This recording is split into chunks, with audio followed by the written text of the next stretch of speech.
বলো, তোমার যা বক্তব্য তোমার মন থেকে সেটা বলো।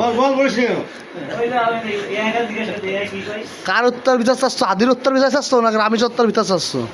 কার কি চাচ্ছ বলো? তোমরা দেশে গোদ মারার জন্য এত উঠে পড়ে লাগিয়েছো কেন? সারা দেশের বাল ছাড়া আন্দোলন শুরু করেছো তোমরা। আন্দোলন মারলেও তোমরা আন্দোলন করতেছো রাস্তায়, কারণটা কি? ভালো চাও?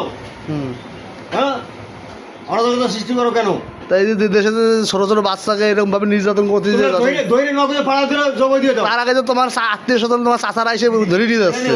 ওই যখন নিয়ে যাবে তখন তাকে হাতে তো চিনাই নাও, নিয়ে পাড়া ধরে জবাই দাও। আজ যদি তোমার মাইয়ে হইতো বা তোমার যদি ভাইয়ের মাইয়ে হইতো তুমি কি করতা? আমি তো সুদীর স্থলে পাড়া ধরে জবাই দিতাম আগে। তাইলে ওর পুলিশের হাতে নিয়ে শুধু তাহলে তো আন্দোলনে তুমিও জড়িত হইতা। তুমি আন্দোলনে জড়িত হচ্ছ না কি কারণে? সেখানে কেমন?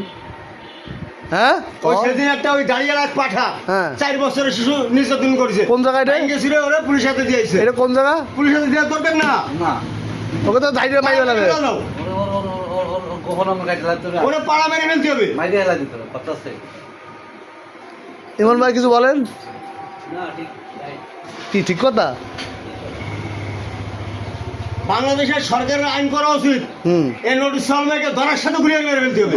কোনো প্রশাসন নাই, কোনো তারিখ নাই, কোনো বিচার নাই, কোনো বিচার হবে, কোনো তারিখ নেই। বিচার জনগণের গুলিয়ে মেরে ফেলতে হবে। আন্দোলনের চৌরাস্তার মনে ঝুলে দিতে হবে, দিয়ে এবার ইটপাটকে মার যেতে পারিস। একে কোনো জেল হাজত দিয়ে যাবে না, 3 মাস পরে জামিন হবে না। সরকার পারুক এই আইন করুক। সরকারের কাছে দাবি কি তোমার? হ্যাঁ, আমার সরকারের কাছে দাবি এইটা যে আইন এইটা করবে বাংলাদেশে।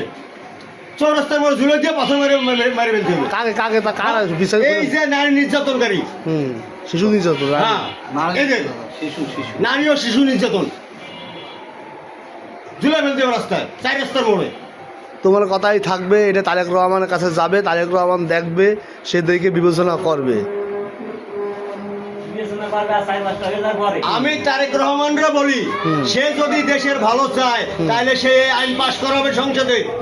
আর যদি না পারে সে ব্যর্থ, সে বাংলাদেশ ছেড়ে চলে যাবে।